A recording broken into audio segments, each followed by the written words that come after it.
गांव के एक छोटे से कच्चे घर में जहां गरीबी हर सांस के साथ महसूस होती है, वहीं से जगवीर और रीता की जिंदगी की ये कहानी शुरू होती है।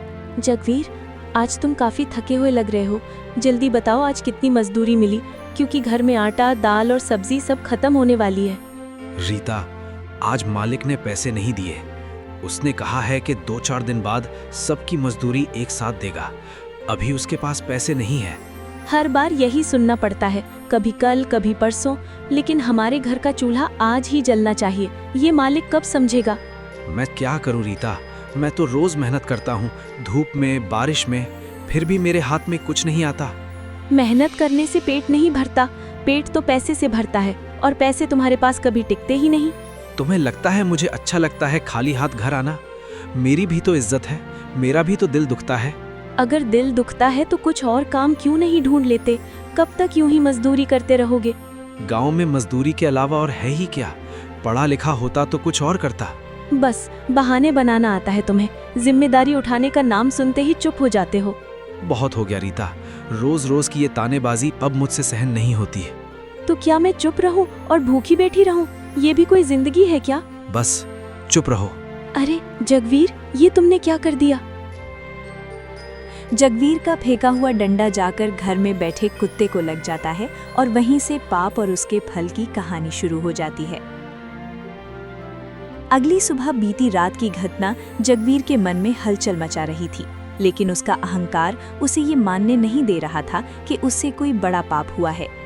नरेश, कल रात मेरे हाथों एक कुत्ता मर गया। गुस्से में डंडा फेंक दिया था। मुझे खुद नहीं पता ये सब कैसे हो गया।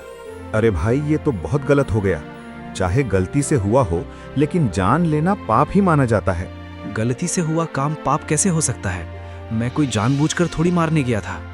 भगवान इरादे भी देखते हैं और कर्म भी। इसलिए समझदारी यही है कि घर किसी पंडित को बुलाकर पूजा पाठ करवा लो। मेरे पास इतने पैसे नहीं हैं कि मैं ये सब करवा सकूं। पहले घर चलाना जरूरी है। घर तभी ठीक चलेगा जब मन और आत्मा शांति में होंगे, वरना अशांति बढ़ती जाएगी। कौन सी आत्मा, कौन सी शांति? मुझे इन बातों पर यकीन नहीं होता। भाई, आज मजाक लग रहा है, कल यही बात बहुत भारी पड़ेगी। मेरा कुछ नहीं होगा, तुम देख लेना, मैं बिल्कुल ठीक हूँ। उधर गांव की नाई की छोटी सी दुकान पर, जहां रोज लोगों की हंसी मजाक और बातें होती थीं, आज माहौल कुछ गंभीर दिखाई दे रहा था। आज सुबह से मन ठीक नहीं लग रहा। पता नहीं क्यों दिल किसी अनहोनी की आशंका कर रहा है। गुलाम सिंह, मैं बड़ी परेशानी में हूँ। मेरे छोटे भाई से बहुत बड़ी गलती हो गई है। ऐसी कौन सी गलती हो गई ओमवीर कि तुम्हारा चेहरा इतना उतरा हुआ लग रहा है? उसने गुस्से में एक बेजुबान कुत्ते को मार दिया। अब मुझे उसके भविष्य की चिंता सता रही है। बेजुबान की हत्या बहुत बड़ा पाप माना जाता है, चाहे जानबूझकर हो या गलती से। मैं जानता हूँ, इसलिए सोच रहा हूँ कि किसी तरह उसे उसके पाप से मुक्त कराया जाए। जब तक जगवीर अपने पाप का प्रायश्चित नहीं करेगा, मैं उसके बाल और दाढ़ी नहीं बनाऊंगा। तुम सही कह रहे हो। शायद इस तरह उसे अपनी गलती का एहसास हो जाए। अगर आज ही नहीं संभला तो कल गांव वाले भी उससे मुंह मोड़ लेंगे। यही बात मुझे सबसे ज्यादा डरा रही है। कहीं वो समाज से अलग ना हो जाए। समय रहते समझा लो, वरना बहुत देर हो जाएगी। मैं कल ही उससे बात करूंगा और उसे प्रायश्चित के लिए मनाऊंगा। भगवान से प्रार्थना करता हूँ कि उसे सद्बुद्धि दे। ओमवीर के मन में भाई के लिए चिंता और डर दोनों थे, लेकिन जगवीर अभी भी सच्चाई से आंखें चुरा रहा था। शाम होते ही जगवीर काम से घर लौटता है। आज उसके हाथ में मजदूरी के पैसे हैं, जिससे घर का माहौल कुछ पल के लिए बदल जाता है। रीता, आज मालिक ने पैसे दे दिए, लो संभाल लो। अब कुछ दिन की चिंता खत्म हुई। अच्छा हुआ आज पैसे मिल गए, वरना मैं तो सुबह से बहुत परेशान थी। अब चूल्हा अच्छे से जलेगा और किसी के आगे हाथ फैलाने की जरूरत नहीं पड़ेगी। मैंने एक तरकीब सोची है। अगर हम दूध में थोड़ा पानी मिला दें तो ज्यादा दूध बिक जाएगा। हाँ, इससे कुछ पैसे और बच जाएंगे। आजकल हर रुपया जरूरी है। कौन देखता है, सब यही करते हैं, हम भी कर लेंगे। हालात इंसान से सब कुछ करवा लेते हैं। बस किसी को पता नहीं चलना चाहिए।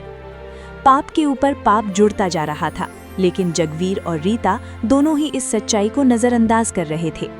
रात का सन्नाटा घर के भीतर फैल चुका था। तभी जगवीर का बड़ा भाई ओमवीर अचानक उसके घर पहुंच जाता है। जगवीर, मुझे सब पता चल गया है। तुमने गुस्से में एक बेजुबान कुत्ते को मार दिया। भैया, वो गलती से हो गया था।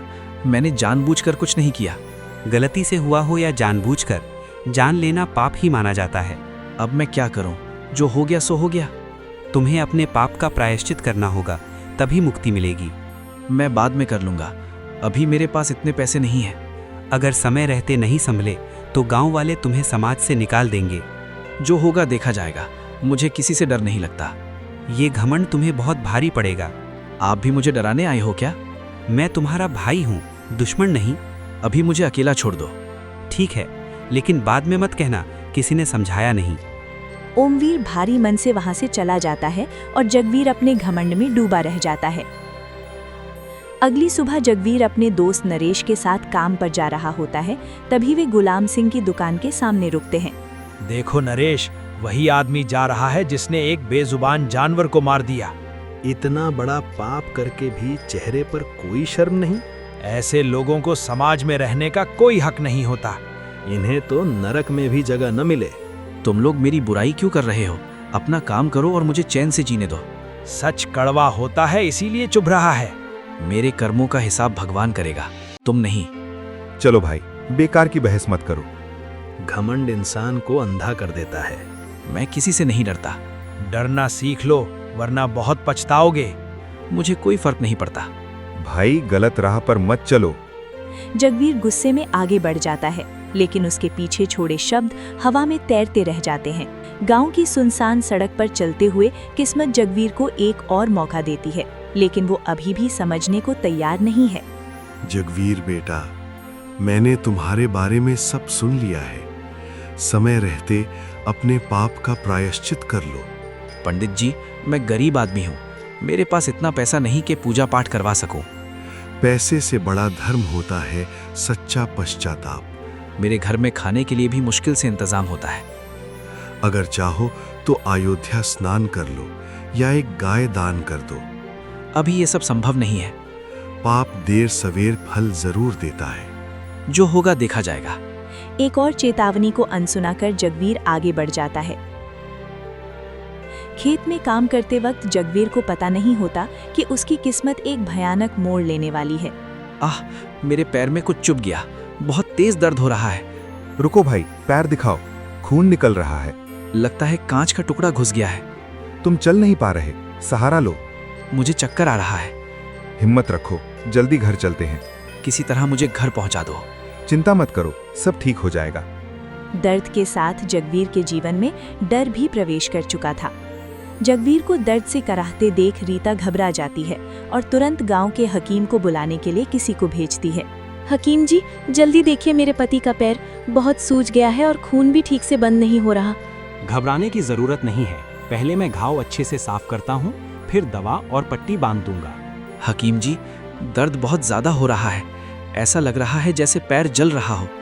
घाव गहरा नहीं लग रहा, लेकिन अगर समय पर ध्यान नहीं दिया गया तो परेशानी बढ़ सकती है। क्या ये जल्दी ठीक हो जाएगा या फिर हमें किसी बड़े डॉक्टर को दिखाना पड़ेगा? अभी तो मामूली घाव लगता है।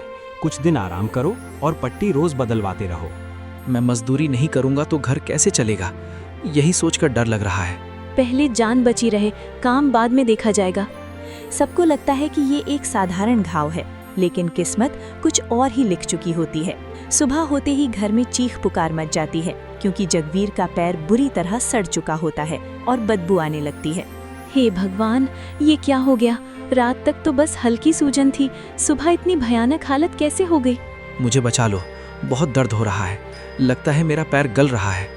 मैंने पहले ही कहा था कि अपने पाप का प्रायश्चित कर लो, लेकिन तुमने किसी की बात नहीं सुनी। पाप देर से ही सही, लेकिन अपना फल जरूर देता है। कोई भी कर्म बिना परिणाम के नहीं जाता। आज तुम्हारी हालत देखकर पूरे गांव को सीख मिलेगी कि बेजुबान पर अत्याचार का अंजाम क्या होता है। अब मामला गंभीर हो चुका है। अगर समय रहते इलाज नहीं हुआ तो पैर काटना भी पड़ सकता है। मुझसे बहुत बड़ी गलती हो गई, मुझे माफ कर दो। मैं अपने पाप का प्रायश्चित करना चाहता हूँ। अब पछतावे से ज्यादा जरूरी है सच्चा मन और सच्चा सुधार।